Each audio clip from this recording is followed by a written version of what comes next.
అంటే వేలకు వేల కోట్లు దోచేస్తే పర్లేదు,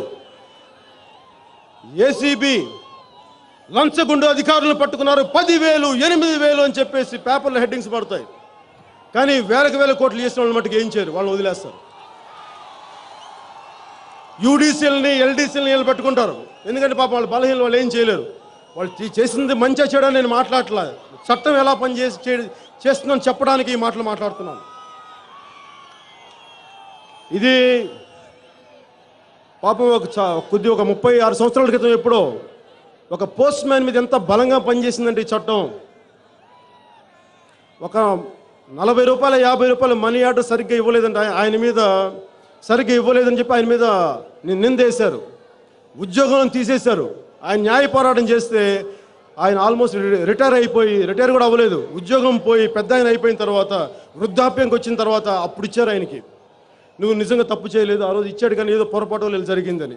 ఇదే చట్టం వేలకు వేల కోట్లు దోపిడీ చేసే వాళ్ళకి మటుకు ఇలా పనిచేయదు, కేవలం సామాన్యులకి ఆమ్ ఆద్మీకే పనిచేస్తుంది, ఇలాంటి దోపిడీ చేసే వాళ్ళకి పనిచేయదు ఈ చట్టం.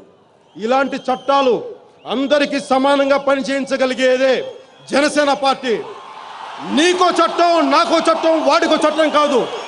పవన్ కళ్యాణ్ తప్పు చేసినా తలకాయ తీసేసే చట్టం, పవన్ కళ్యాణ్ తప్పు చేసినా కానీ తలకాయ తీసేసే చట్టం.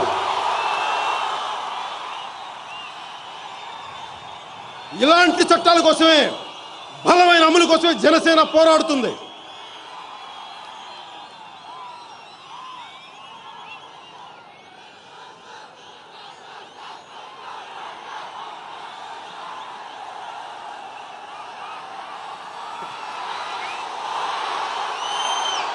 దాహం వేస్తుంది, నీళ్ళు తాగుతా.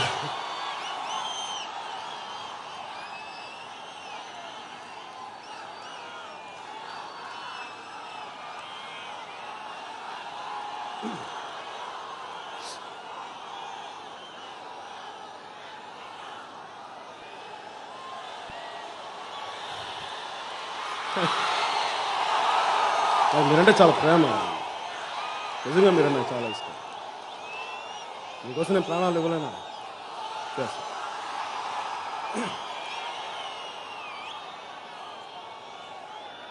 ఈ సిద్ధాంతాల్లో ఇంకోటి ముఖ్యమైనది, నిస్వార్థంగా తన క్షేమం లాభం కంటే కూడా దేశ క్షేమం గురించి ఆలోచించే నాయకులే మనల్ని పాలించాలి. అందువల్లే మనకి స్వాతంత్ర ఉద్యమంలో అంతమంది గొప్ప నాయకులు ఇచ్చారు, వాళ్ళ వల్లే స్వాతంత్రం వచ్చింది. కానీ ఇప్పుడు దేశక్షేమం, సమాజ క్షేమం కంటే కూడా నా క్షేమం, నా కుటుంబ క్షేమం, మా క్షేమం ఆలోచించే వ్యక్తులు సమాజానికి ఈరోజు వాళ్ళు మనల్ని పాలిస్తున్నారు. అందుకే ఈరోజు మన రాష్ట్రాన్ని ఇలా విడగొట్టారు.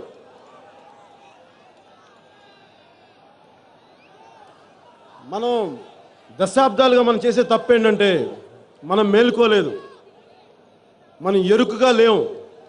అంటే రాజకీయ నాయకులు వాళ్ళు ఏదో చేస్తారు, మన సామాన్యులు మనం ఇలా కూర్చుంటాం, వాళ్ళు ఏది మంచిగా చేస్తారని ఒక నమ్మాం, గొర్రె కషాయం వాడిని నమ్మినట్టుగా మనం నమ్మాం.